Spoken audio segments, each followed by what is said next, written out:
In this video, I'm going to show you how I took this normal door and turned it into this. I'm an average dad. Let's get to it. The best and I think most interesting part of this project is I didn't have to make a custom door or door frame, but I'll talk more about that later. Starting with the door, I need to rehang it on hidden hinges. I found some affordable ones on Amazon, but they only came with a paper template, so I 3D printed one using the same dimensions. It consisted of a base piece that screwed into the door, and then two different profile pieces that would snap onto the base piece. I'll start with the profile piece for the shallower portion. And no, I don't have a fancy pants plunge router, so I have to use my Harbor Freight trim router.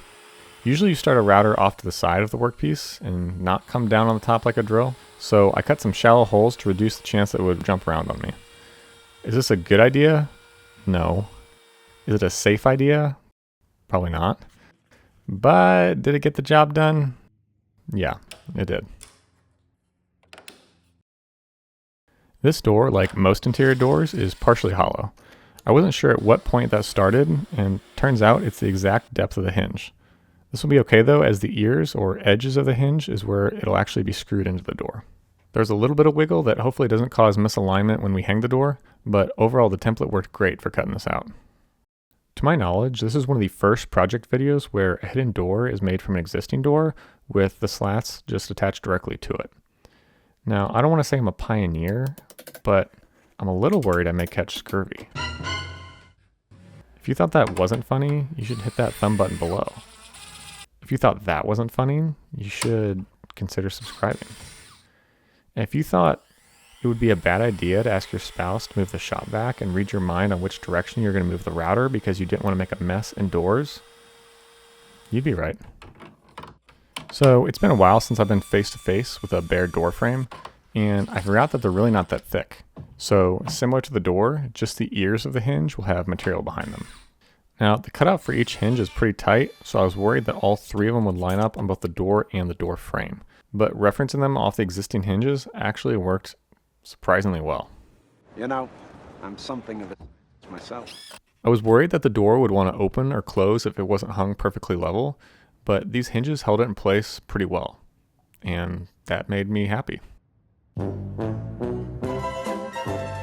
Now, unfortunately, I found that the trim was helping hold the shape of the door frame, so after it was removed, it rubbed something against the door. To solve this, I put a screw through one of the door catch holes since I won't be using that anymore. This was one of a couple hiccups that came up during this project. When making a slat wall hidden door, the slats may hide the vertical lines of the door, but the horizontal line at the top of the door can be a huge giveaway. Like, I don't think these doors are really that hidden. So, to go full Monty on the hidden aspect of the door, I'm going to put a piece of plywood on it that will continue up to the ceiling and eliminate that horizontal line. This will create a difference in depth between the door and the wall of about 1/8 of an inch. And to make sure you can't see that, along with some other benefits, I'm going to go ahead and cover the entire wall as well in plywood. If you find yourself keeping track of power tool usage in this video, that would be an OSHA violation. Here's number 2. I did consider using the pop culture favorite of making the door a bookshelf, but that almost always requires a roller on the floor due to the weight of the shelf. Since this door is over carpet, that's a no-go. Now, an issue with putting the plywood on both the door and the wall, especially considering the new hinge point, is they will interfere with each other if the gap is too small. I used some 2-sided tape to test this out, and this is the gap I ended up with that was required for no interference. Now, obviously this would be a huge giveaway, so I'll have to cover this with a slat. But in order for that slat to not interfere with the wall, I'll have to cut out some material. And this is the shape I ended up with that would let the door open about 90 degrees. Once I had the spacing figured out, I could go ahead and put the plywood on the wall and the door. For the door panel, I rested it on a scrap piece of wood and lined it up the best I could, but ultimately wasn't sure if it was going to interfere until I nailed it in and opened the door. Surprisingly, it was just about perfect. You know, I'm something of a myself. In this piece, I needed a cutout for the light switch, and a little hack I used was cutting a small hole so that I could place the piece up against the wall, and then put the light switch cover over and trace it to see exactly where I needed to cut. Now, electrically, if you add anything to your walls to bring them further into the room, you're supposed to put these outlet box extensions on, so everything is still contained within the outlet box. If you're thinking, it's not going to fit over that dimmer switch, you'd be correct. So I don't know technically what the right way to do this is, but since the extension didn't work, I just wrapped this in electrical tape. And then this is how the extension boxes are actually supposed to work.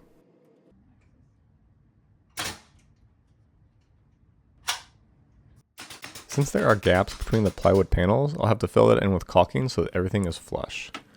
Was covering the entire wall with plywood worth it? Hard to say. I think you could definitely make the argument that only doing the door panel would have been the best bang for buck as far as time goes. Originally, I hung the door panel only using a few brad nails, but since I'll be adding the weight of all the slats, I'll reinforce that with some liquid nails along the top where it extends past the door, and some countersunk screws in the non-hollow edges.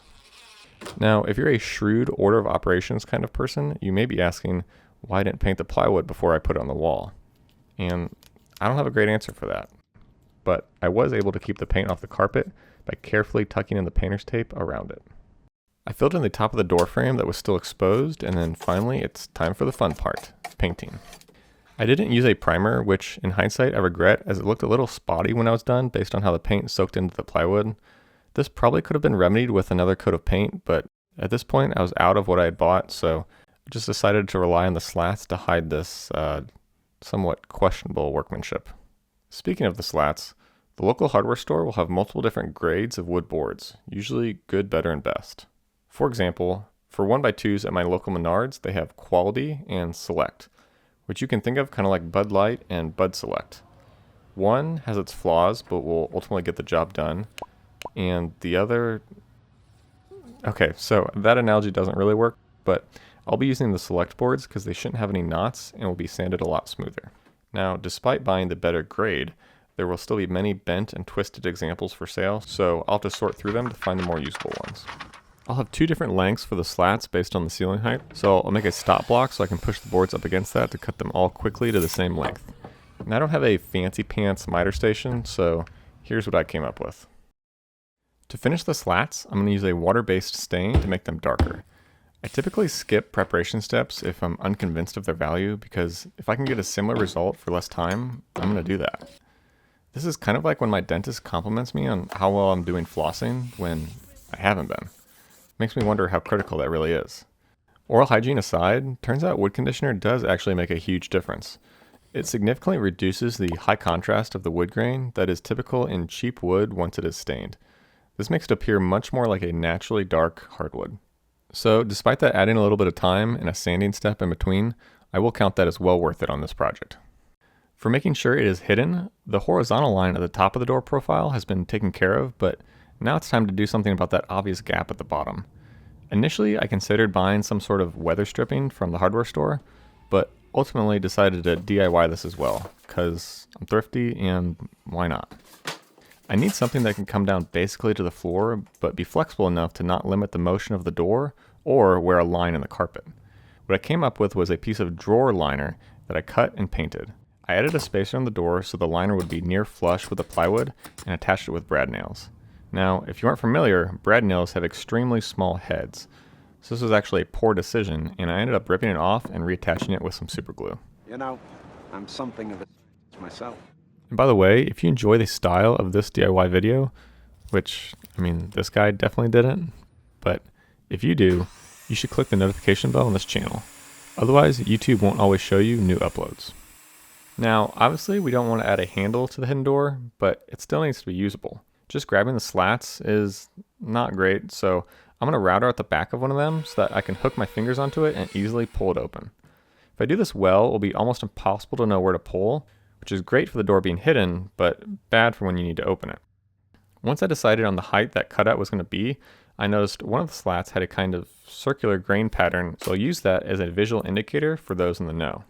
After I router out the back of the slat, I'll sand it and then stain it enough so that when you look at it from an angle, there isn't any unfinished wood giving away the secret. Before I hung the slats, I ran into another hiccup when I noticed this, which I'm guessing was not going to be good long term for that light. After a little sanding though and touch-up paint, we are good to go. You want to see me do it again? For attaching the slats, we used liquid nails and then 3 to 4 brad nails per slat. Similar to the plywood piece on the door, I was pretty nervous about the first one because I tried to line it up, but if it interfered, it was going to be a giant pain to take off and put on again.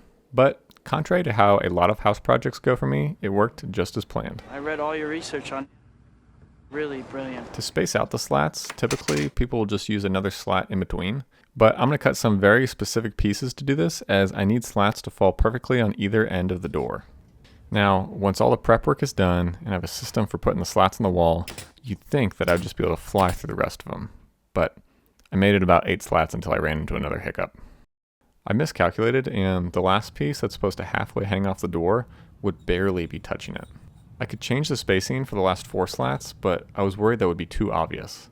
So I used my thickness planer to cut a few slightly different spacers so that the gap between the slats could progressively become smaller towards the edge of the door.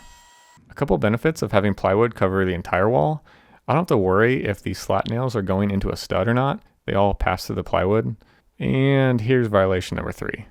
I honestly have no idea what I was doing here. But another benefit is if myself or someone else wants to redo this wall, theoretically you could pry the plywood off the wall and the sheetrock should be mostly intact and paintable. For lining up the bottom of the slats, I rested them on a couple pieces of spare plywood left over from the wall. My intent was that they would be low enough that it didn't look funny, but high enough we could potentially replace the carpet if we had to. According to the spec sheet of the Hinges, we should be below their limit, but I'm not sure I really trust that long term to guarantee the door won't sag over time. So I decided to put a little wedge piece of wood underneath the door opposite the hinges.